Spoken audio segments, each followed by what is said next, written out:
I'm sure Austin Slater did not mean any harm when he said the White Sox told him he was the team's top free agent target, but it did. So let's discuss why next on Locked On White Sox.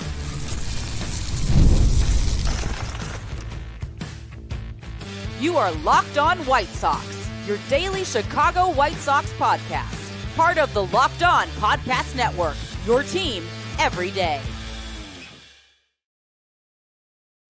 Hello, I'm your host, Todd Welter, a lifelong Sox fan and the site expert of SouthsideShowdown.com, part of the FanSided Network. And also, I've covered Major League Baseball for outlets such as the Associated Press. And thanks for making Locked On White Sox your first listen every day, part of the Locked On Podcast Network, your team every day. Make sure to hit the like button on today's episode. Subscribe to the YouTube channel at Locked On White Sox if you've not done so already. And also follow or subscribe to the show at wherever you get your podcasts. Austin Slater's signing was supposed to be a solid one, but perception-wise, his opening comment has spoiled it among a wary fan base that I want to discuss in the first segment. Then let's discuss my fears ahead of the non-tender deadline. And finally, Top 5 Friday. Let's discuss my 5 favorite pitchers of all time, since Chris Sale is one of them, and he just finally won his elusive Cy Young Award. And you can start the season with a big return on FanDuel. New customers can place a $5 bet, and you'll get started with $150 in bonus bets. If you win your first $5 bet, visit FanDuel.com to get started. So Austin Slater may have had a terrible season, but as he explained, you get injured, you get traded twice, kind of hard to produce. And he did finish strong in Baltimore, and he has a history of crushing left-handed pitching, and showed some results of improvement working with now with the Sox new director of hitting, Ryan Fuller. They worked together when they were both, briefly together in Baltimore. So it's a solid move, except for perception. For a wary fan base, tired of these minor moves being the only transaction the team makes, especially coming off a historic 121-loss season. And then he made an innocent comment that makes his signing look even worse. CHGO has the full presser on YouTube. SoxMachine.com's James Fegan has an excellent recap where I pulled, he typed out the quote. Here's what makes Slater's signing look just terrible. Quote, free agency started, and the White Sox were the first team to reach out, Slater said. They told me I was their top target, and that was super encouraging. I think that meant a lot considering how difficult I felt last year went, end quote. So why is this bad? Well, it's another example of the Sox front office jumping the market for replacement level players. I know there's a lot of you out there saying, well, this is a nothing burger. Okay, it's an innocent comment, but remember, perception becomes reality, and there's context is important.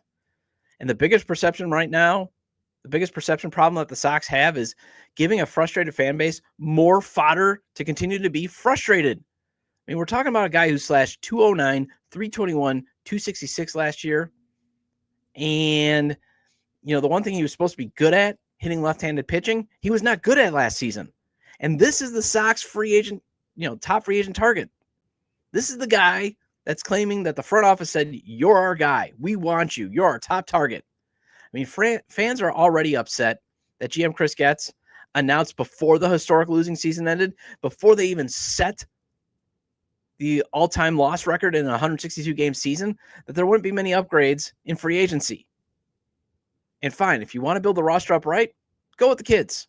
And then, yes, you do bring in some free agents like Slater, some bridge guys.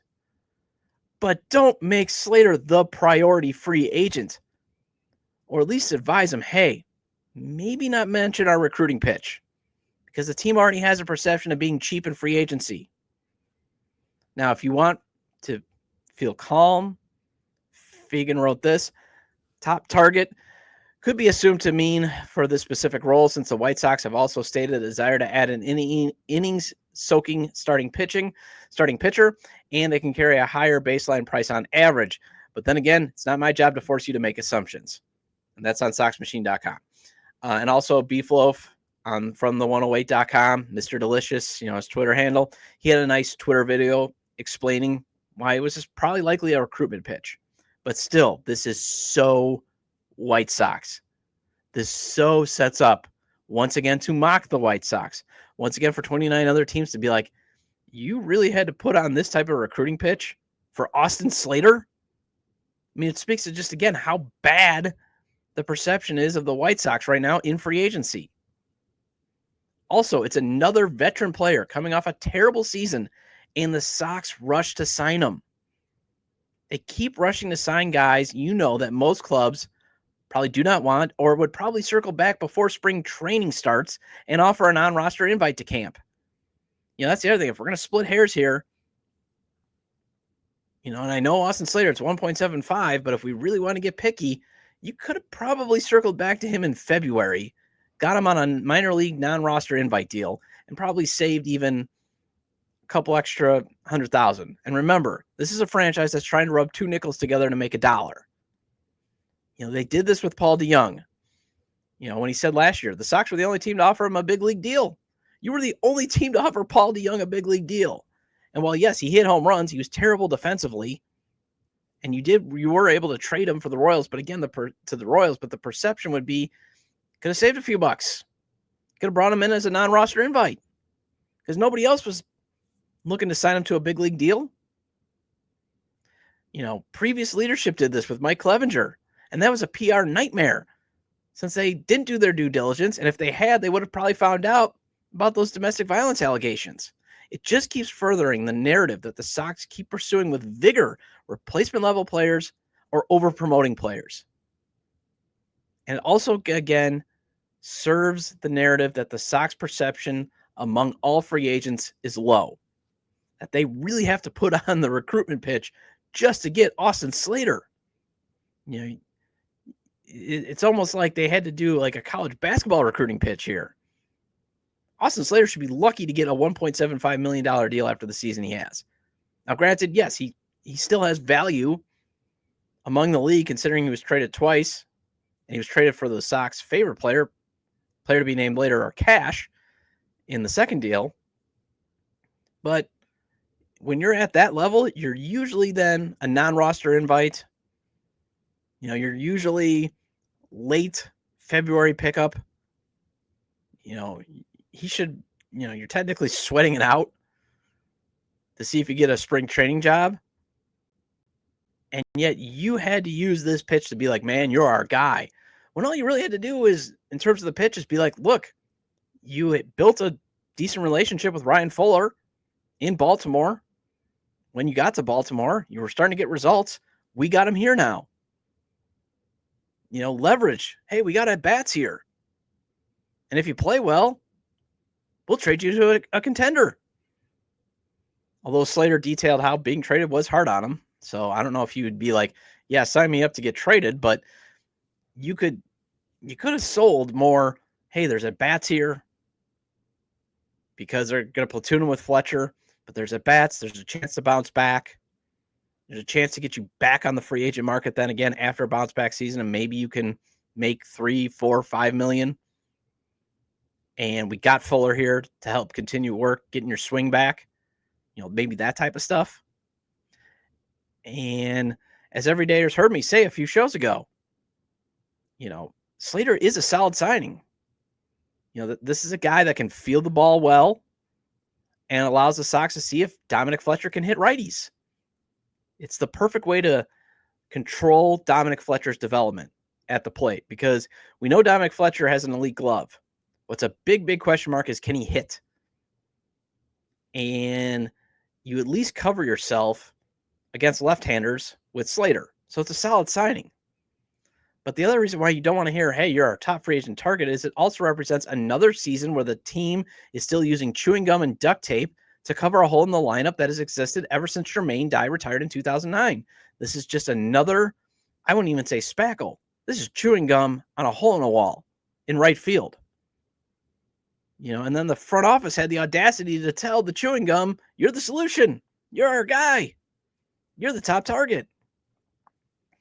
I'll just say this. They're doing a lot of nice changes in the front office, but they got to hire at least hire some better PR consultants to prep their people better to avoid saying these things like this. Because Slater's quote now joins Jerry Reinsdorf laughing at the idea of trying to sign Shohei Ohtani, or Chris Getz saying last offseason, I don't like our team.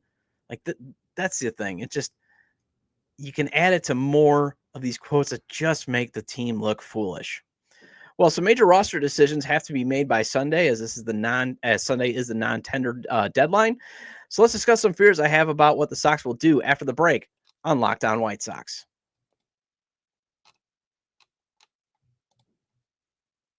Hey, I've seen Michael Jordan and LeBron James drop 55 live and in person. Heck, I've seen Brandon Jennings and Michael Redd drop that many points because catching a basketball game live is the way to go because you just never know what's going to happen. And I suggest using the Gametime app for your ticket needs.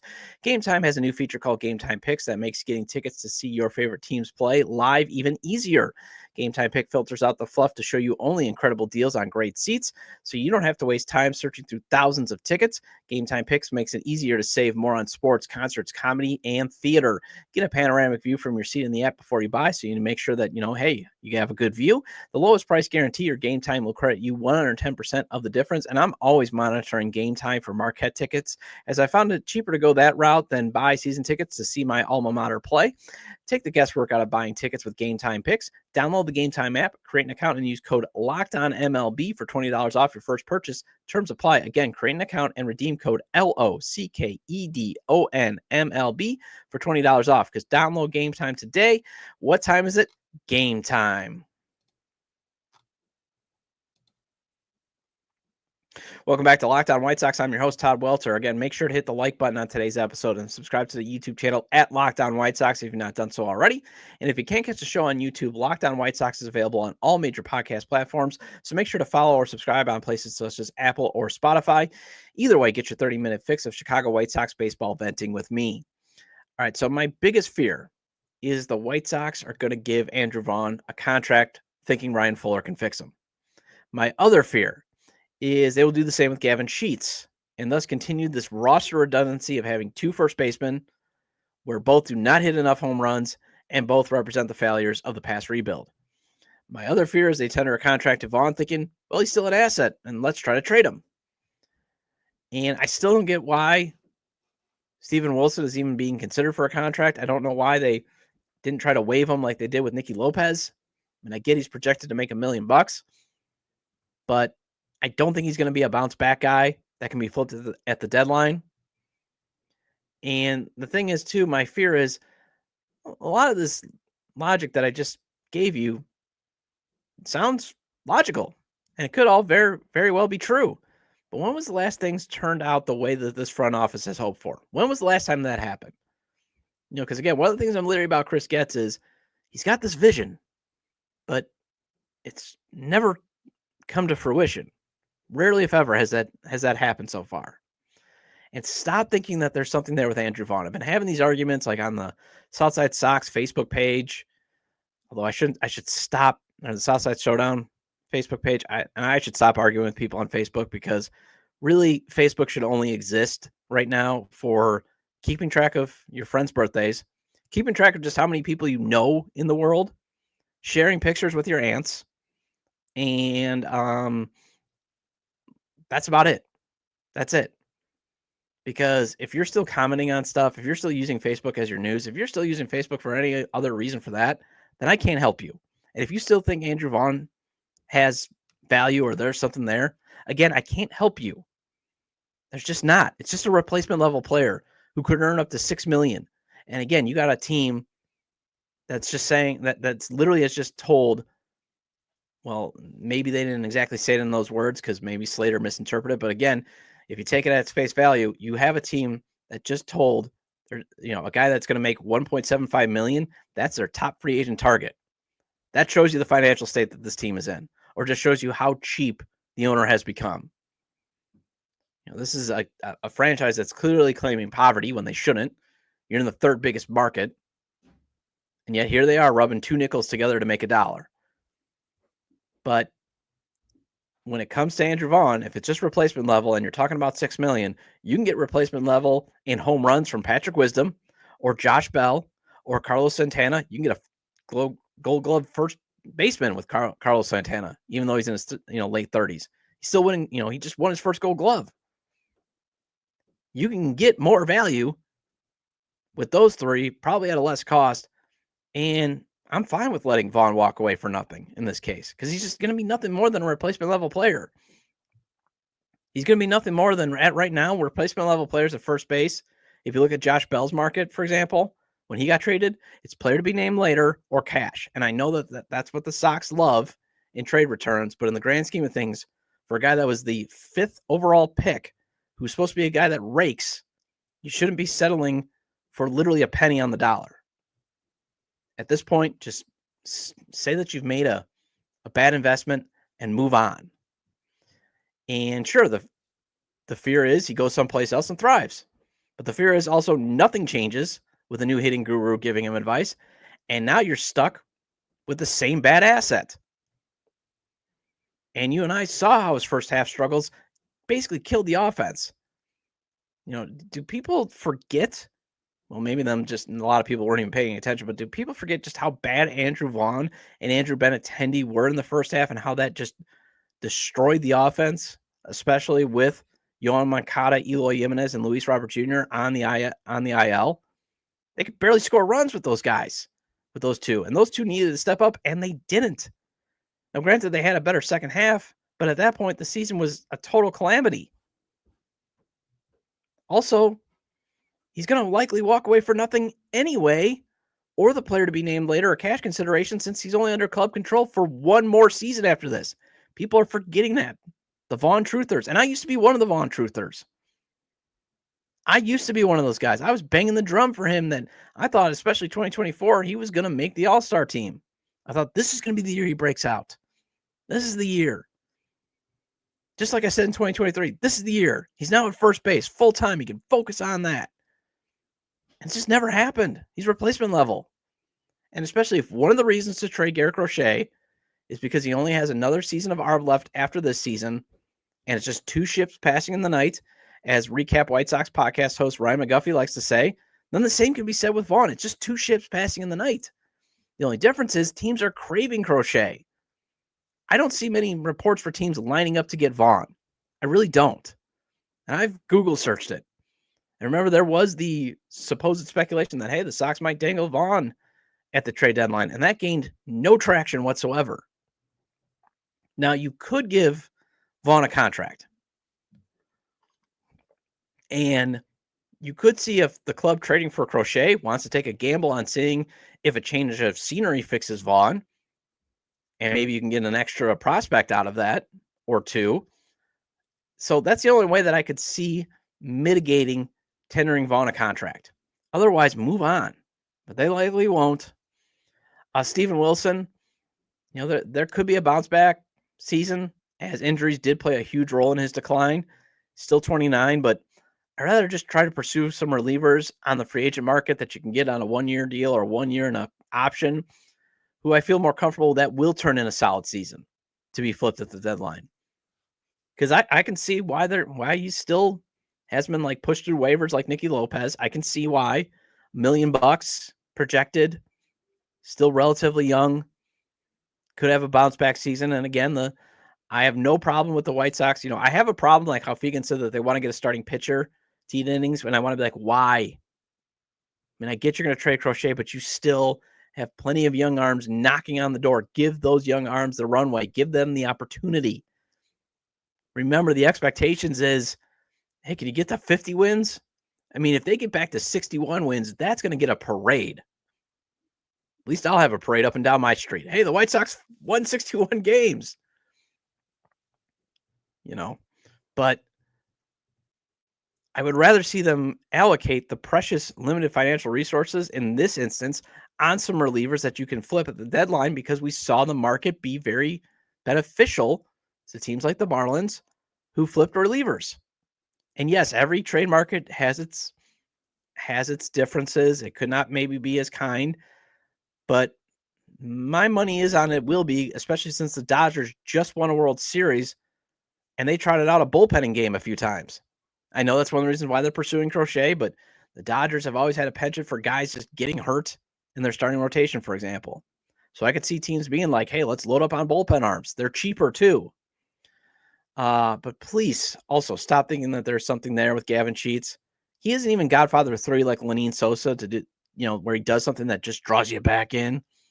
He's barely a power hitter off the bench. But again, I could see them be like, well, maybe Fuller could tap in. Maybe he could finally get us that power. And I just don't see it. Well, Chris Sale finally got his elusive Cy Young. And since it's Friday, let's do a top 5 Friday on my 5 favorite White Sox pitchers, because Sale's part of one of them, next on Locked On White Sox.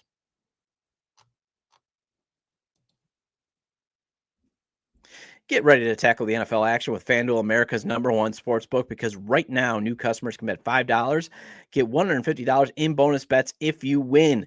FanDuel Sportsbook app gives you everything you need to place live bets on the NFL all in one place. So when you get a hunch in the middle of the game, you can check out the latest stats, view live play-by-play, and so much more on the same page where you place your bets. And I always maintain FanDuel spreads, over, under, and money lines. They're fun to play. But if you want to win big or at least double your money, FanDuel's parlays, props, and futures is the way to go. Chicago scoring first against Minnesota this Sunday, and it being a touchdown is a chance to almost triple your money, as it's at plus 290 the last time I checked. So you put $10 on that and it hits, you can win $29, and it is plus 290 for the Bears scoring first and it being a field goal.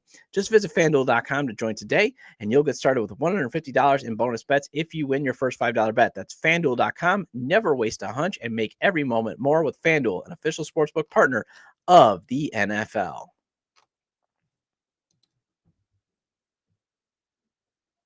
Welcome back to Locked On White Sox. I'm your host, Todd Welter. Again, shout out to all my everydayers.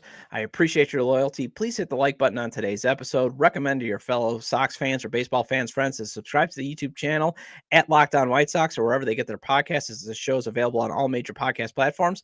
And hey, to all my everydayers, I'd appreciate a 5-star review. Helps us grow. I really love that we're growing the YouTube community. Obviously, the page, the YouTube page, I got to get some comments up there to start interacting with you guys again. So I apologize for that. But, let's keep growing. Let's keep having the discussion. I'm here to get you through this frustrating portion, this dark period, the dark ages of being a White Sox fan. Here to entertain you, here to challenge you, here to inform you. And especially if you're that fan that's kind of checked out but likes to check back in every now and again, I'm here for you. All right, Chris Sale finally got his Cy Young, although he threw a little shade at his former team on foul territory yesterday when he sort of joked that, he still won the award despite losing to the Sox, who he said was the worst team of all time. He goes, yeah, basically in summary, he goes, yeah, I win the Cy Young despite losing to the worst team ever. Truth, but ouch, Chris. Ouch. I mean, come on, the Sox did right by you. They traded you to the Boston Red Sox. You won a World Series with them. You didn't have to tell the truth, man. Although that game was another example of how Luis Robert Jr. can still be valuable, as Sale basically lost that game to just Luis Robert Jr. Luis Robert Jr. provided the only offense I remember in that game and some great defensive plays. And then, it was basically Luis Robert Jr. and then it was a bullpenning game, and the bullpen just actually matched Sale in pitching well. It's a 1-0 game that the White Sox won. And also in context, it was a doubleheader makeup, or it was a makeup game, that the Braves had to fly into. So it wasn't exactly like the Braves, I'm sure, were exactly engaged in that game, but Sale only gave up that one run. And it's Friday, so I like to do the top 5 Friday list that I rolled out 3 weeks ago. So I figured since Sale got his Cy Young, and he is in my top 5 when it comes to my top 5 favorite pitchers, let's do a top 5 on my favorite pitchers. Now, 2 through 5 is actually a tie, as I love these 4 pitchers equally. But I do have one. My number 1 is clear. So in terms of, in no particular order, 2 through 5, because love them equally. So the tie for second would be Blackjack McDowell. Obviously, we'll start that out. He helped revive the White Sox in the late 80s and early 90s. He was part of, remember that draft where they, that draft streak where they drafted Jack McDowell, Robin Ventura, Frank Thomas, and Alex Fernandez. If the Sox can replicate that during this dark ages, then we got some great days ahead of ourselves. It's a big if.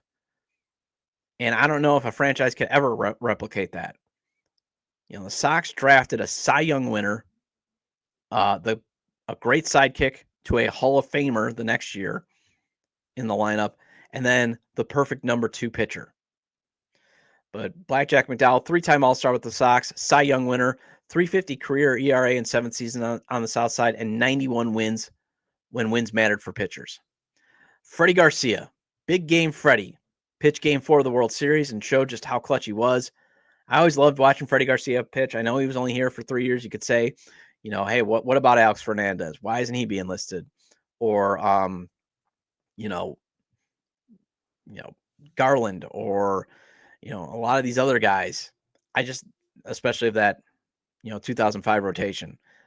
Freddie Garcia was just always, if you needed a win, he was going to take the ball and get you a win. And he got the biggest win probably ever in White Sox franchise history.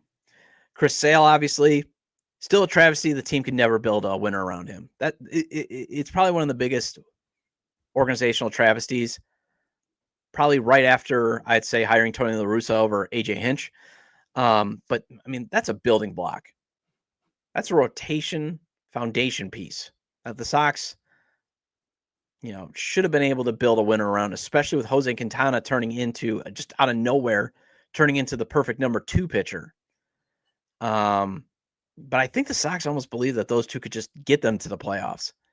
They completely ignored the rest of the rotation, bullpen, and lineup around those two. It's just sad. Jose Quintana would obviously be in my top 10, not in my top 5. But it was just fun watching Chris Sale, especially with that delivery where you thought every time he was throwing that he was going to blow his elbow out, just blow guys past and just cane guys left and right. And I still love how he, cut up those 70 throwback jerseys. I mean, that is the best way. I mean, some people could say that was immaturity, but that's the best way to be defiant. Love that moment. Wilson Alvarez. And, he's in my top 5. And I'll just say this. I don't know why, but when I was a kid, I remember thinking when he made his Sox debut, before he, pitched, I was like, call it intuition at 9 years old. I think I was 9 or 10. But when he made that, I'm thinking he's going to throw a no-hitter today. And I don't even know why. I was like 10 years old, but I remember telling my dad, he's going to throw a no-hitter today. And I remember being at my cousin's birthday party, and I remember just not leaving their basement because that's where the game was on, and I just watched him pitch that no-no. I just loved watching him pitch, even though he was going to walk guys. I mean, that was one of the things that Wilson Alvarez was always going to do. He was good for putting on 2 to 3 guys every appearance, but he was also good at escaping it. And he was absolutely clutch in the 1993 ALCS. Finally, my number 1, Mark Buehrle. Big reason I loved him was how quick he worked. Yes, the perfect game, the no-hitter, closing game 3 of the World Series after having a few beers are also a big reason to love him. The great defense, the fact that he took the ball every 5th day and then also logged 200 innings is another. Just being consistently good is another reason why he's always going to be my number 1 favorite pitcher of all time. But knowing I would get time back from my life whenever I watched a Mark Buehrle start was my favorite. I just loved how he took the ball and he just threw it right back. Catch, throw, catch, throw. One of the reasons why we have a pitch clock is because how many times pitchers would take the ball, walk off the mound, do their power up, basically performing Hamlet out there to waste time. That's one of the reasons why baseball got really, really boring, was these human rain delays that they'd have. And I saw a lot of them. That's why, I loved watching Kerry Wood and Ben Sheets back in the day when I worked at Miller Park, especially when those two would always battle, because it would be just boom, boom, throw the ball. I loved pitchers that before the pitch clock that would take the ball, throw the ball. And I get there was the power up stuff, get your power bar up, but it was just, you hated watching it because it's like, I'm not, I want to see you throw the ball, but I also don't want to see you just grab the rosin, throw it around, walk around. That's why, again, anybody that is a true purist, again, I can't help you because that's not entertaining. That's not good baseball. I once watched Matt Morris for the Cardinals go a minute in between every pitch. And the Cardinals crushed the team that I was watching 15-2, and it took 4 hours. And I'm not a Cardinals fan, so imagine how not fun that would be. And I once went to a game where it was him versus Roy Halladay when Halladay was with the Blue Jays, another quick worker. Sox won 2-0. Last call happened an hour into the game because that's when the 7th inning happened. Remember, I went with a buddy of mine. We got down there.